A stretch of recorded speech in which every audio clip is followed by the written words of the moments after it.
اس پر ہمیں غور کرنے کی ضرورت ہے. پھر آگے حدیث نمبر 2360 2360 اور کتاب الدعوات کی حدیث نمبر 38 ہے.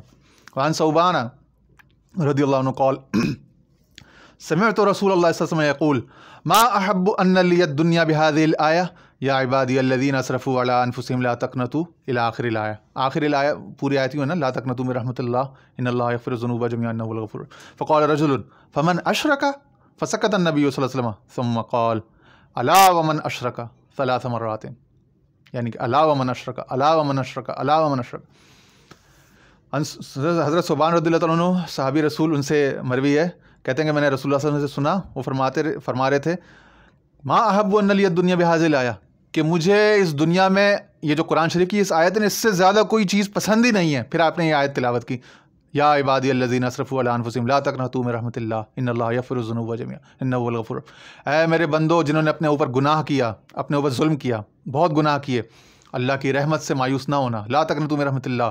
پھر اگلا حصہ آیت کا ان اللہ یغفر الذنوب، اللہ تعالیٰ تمہارے سارے گناہ معاف کر دے گا. انہ هو الغفور الرحیم، وہ بہت معاف کرنے والا، بخشش کرنے والا، رحیم، مہربان ہے. جب یہ سنا تو ایک صحابی کے دل میں خیال پیدا ہوا کہ میں پوچھ لوں کہ اتنا حضور دریا دلی و فیاضی کے ساتھ اللہ تعالیٰ کی رحمت و مغفرت کا اعلان فرما رہے ہیں، تو کیا اس میں وہ بھی شامل ہے جس نے شرک کیا؟ آج میں یہ لگے ہاتھوں یہ مسئلہ بھی حل کرا لوں. تو اس نے فرمایا فمن اشرکا یا رسول اللہ، فسکت.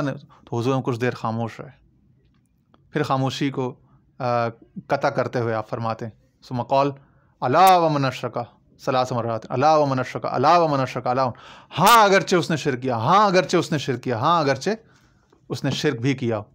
تو یہ چند احادیث ہم نے سوچا کہ آپ کے سامنے لے آئیں تاکہ تھوڑا سا ہمارا بھی ذہن کھلے، ہمارے دلوں کی تنگی، اور جو ہم اللہ اور اس کے رسول کو اپنی تنگ دلی اور اپنی تنگ ذہنی پر اور اپنی بدماشی پر قیاس کرتے ہیں، اور ان سے ان کی وہی پروجیکشن اور پورٹرے کرتے ہیں ان کو، ان کے امیج کو، جس طرح سے ہم خود ہیں، اور ڈراتے رہتے ہیں لوگوں کو، اور یعنی غلط فہمیاں، مس کنسیپشنز اور مس انفارمیشن اور ڈس انفارمیشن پھیلاتے رہتے ہیں مذہبی دائروں میں، مذہبی لبادے اوڑھ کے.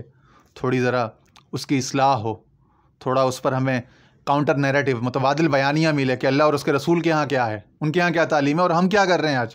تو اس پر ہمیں غور کرنے کی، اور اس ان عرفاء کے، اہل اللہ کے علوم پر ہمیں، اور پھر حدیثوں کی تعلیمات پر، ان پر ہمیں غور کرنے کی، اور اس کے آئینے میں اپنی اصلاح کرنے کی ضرورت ہے. اپنے افکار کی، اپنے عقائد کی، اپنے رجحانات کی، اپنے جو تنظیمی اور دعوتی اسٹرکچر ہے اس کو اثر نو ریوائز اور ریوزٹ اور ریویو کرنے کی ضرورت ہے. اپنے تھاٹس اور اپنے تمام تر مذہبی فریم ورک کو، خاص طور پہ پاکستان، ہندوستان، بنگلہ دیش، یہ جو تھرڈ ورلڈ کنٹریز ہے، بہت زیادہ ضرورت ہے اس میں مذہبی طبقے کو اپنے اصلاح کی، اصلاح احوال کی، اصلاح افکار کی، سمجھنے کی، علم کی، عقل کی، غور و فکر.